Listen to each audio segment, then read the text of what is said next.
비틀이는 비틀거리며 걸었다. 비틀대서 비틀이었다. 사람들은 여자가 대낮에 만취해 돌아다닌다며 손가락질했다. 맨정신인 사람이 비틀거릴 거라 미처 생각하지 못한 것이다. 이는 대단한 오해였다. 비틀이의 정신은 그 누구보다 맑고 또렷했다. 원인은 다른 곳에 있었다. 척수손의 변성증. 25살 여대생이던 비틀이에게 예고 없이 찾아온 희귀 유전질환이었다. 손에는 몸을 움직이고 자세를 유지하는 데 중추적인 역할을 하는 기관이다. 손의 기능에 문제가 생기는 이 질병에 걸리면 몸을 가누지 못하게 된다. 비틀거리며 걸을 수라도 있는 건 오히려 병의 기세가 미약할 때 나타나는 증상이다. 증상이 심해질수록 의지대로 할 수 있는 것들은 점점 사라진다.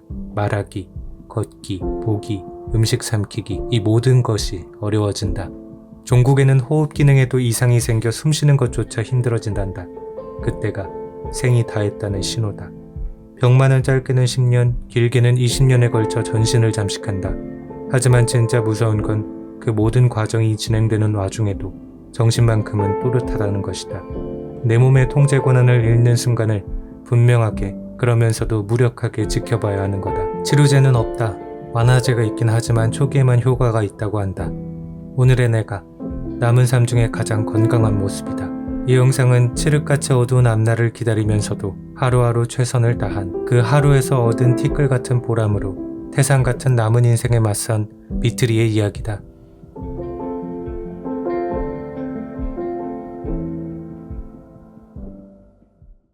비틀이를 만난 건 3월 중순쯤이었다. 그는 취재대행 소행에 메일을 보내 자신이 앓는 병을 알리고 싶다며 인터뷰를 요청했다. 안녕하세요. 저는 척수 손의 변성증이라는 병에 걸린 29살 본명은 고 유튜브 이름은 비틀이라는 이름으로 활동하고 있어요.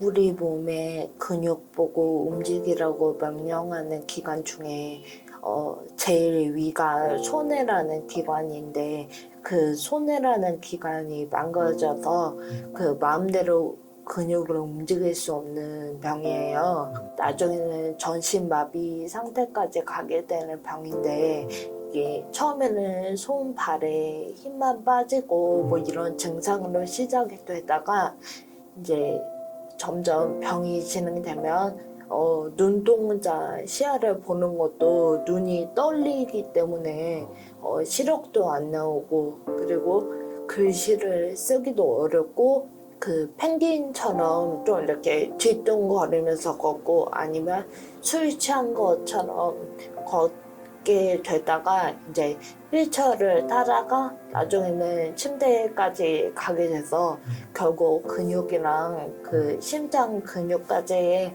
말을 안 들어서 죽게 되는 병이에요. 이 와중에도 정신을 마지막까지 멀쩡하기 때문에 움직이고 싶지만 움직일 수 없는 상태로 침대에 누워서 몇 년을 지내다가 죽게 되는 병이에요.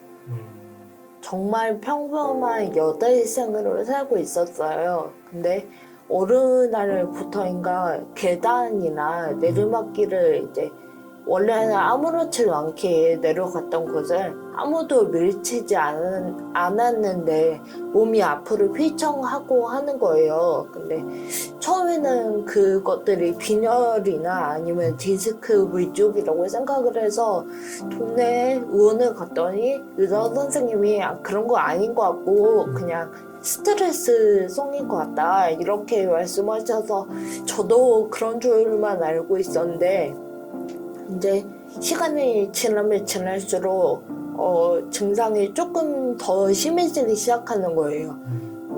아무도 밀치지 않았는데 경사가 별로 지지도 않은 곳에서 내려가다가 넘어진다든지 증상이 많이 심해지니까 저도 너무 불안하고 그래서 서울에 있는 병원까지 가서 그때 알게 됐어요.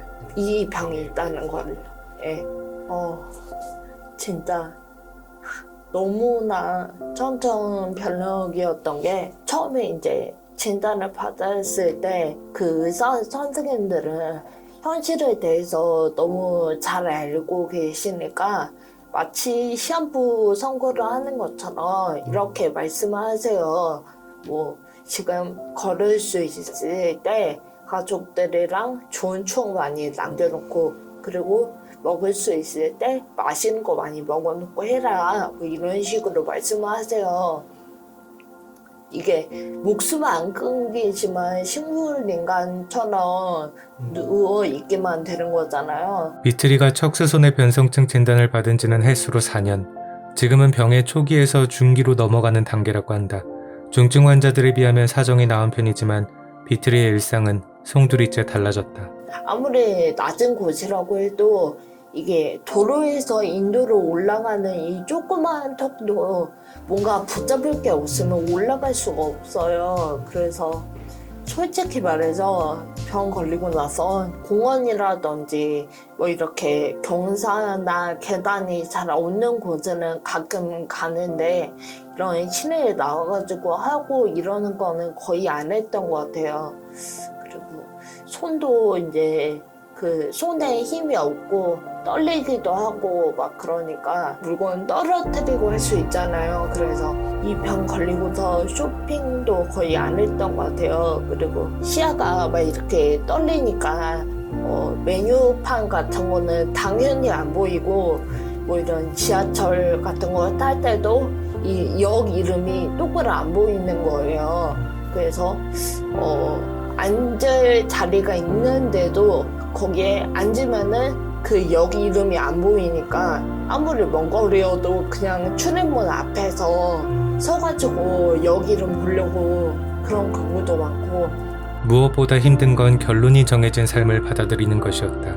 오늘보다 내일이, 그보다 그 다음 날이 더 힘들 삶 말이다. 그 전에는 미래에 대한 이런 계획 같은 것도 제 나름대로 세워놓고 근데 이 병을 알고 나니까 드는 생각이 이게 아르바이트를 하다가도 내가 지금 여기서 돈을 번다고 해서 나중에 쓸 수 있는 게 아니잖아요. 저는 앞으로 10억 원이 있든 뭐 1조가 있든 이 병을 못 고치는 거잖아요. 그래서 돈 벌고 이러는 거에 대해서 되게 많이 포기를 했던 것 같아요. 이게 차라리 한 방에 이렇게 됐으면 그냥 시간이 걸리겠지만 조금씩 적응을 하고 할 수 있을 텐데 그게 아니고 조금씩 무너져 가는 거잖아요.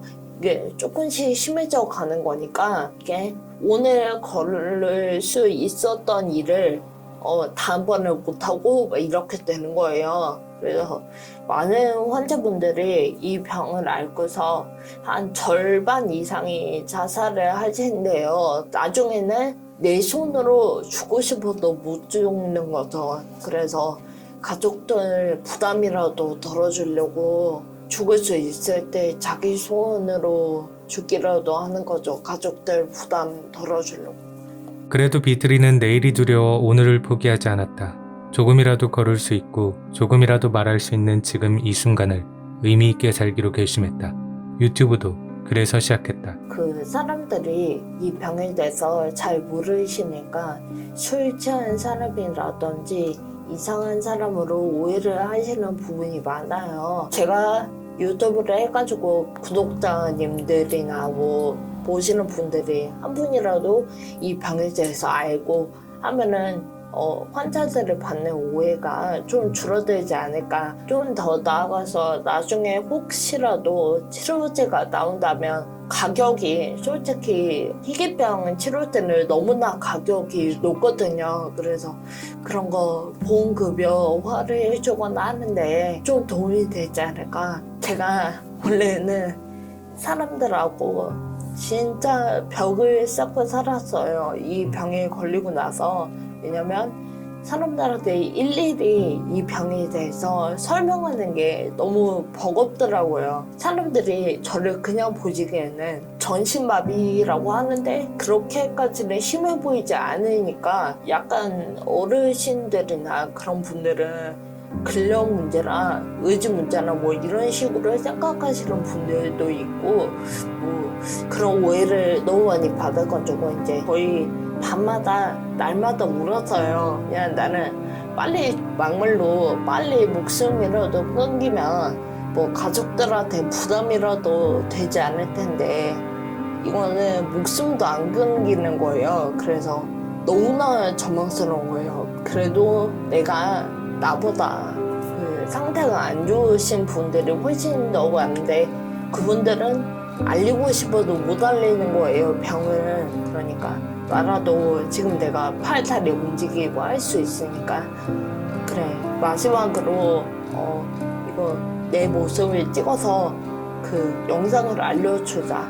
오늘 인터뷰는 미래의 자신에게 전하는 희망의 메시지이기도 하다. 그래도 이만큼 노력해서 이만큼까지 결실을 맺었던 거에 대해서 칭찬을 해주고 싶어요. 이게 병이 진행하면서 계속해서 할 수 있었던 거를 잃어가고 있으니까 성취감이 하나도 없는 거예요. 내가 뭔가 해냈다는 뭐 그런 게 아무것도 없어요. 근데 제가 나중에 보면 아마 지금보다 더 성취감이 없어가지고 더 우울한 상태일 텐데 그때 이 영상을 보면은 그래도 내가 팔다리 움직이고 하고 있을 때 이만큼 노력해서 이렇게 나와가지고 인터뷰도 하고 말도 하고 했었구나.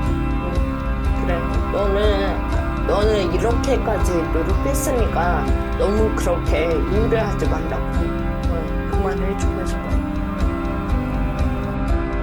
비트리는 이날 인터뷰를 실명으로 진행했다. 하지만 인터뷰를 끝마칠 때쯤 실명을 내보내지 않았으면 좋겠다고 요청했다. 의사는 혈족이라고 해서 무조건 같은 유전병을 앓는 것은 아니라고 했지만 자신의 유전병 이력이 혹여나 가족과 친척들에게 흠결이 되지 않을까 우려된다는 이유에서였다. 기약 없는 삶, 시꺼멓게 타들어가는 속에도 비트리는 내가 아닌 남이 괜찮냐고 묻는다. 보통 척수손해변성증 환자는 발병 5년차쯤 접어들면서 휠체어를 탄다고 한다. 비트리가 비틀댈 수 있는 시간도 1년 남았다. 그래서 이날의 인터뷰는 더없이 소중하다.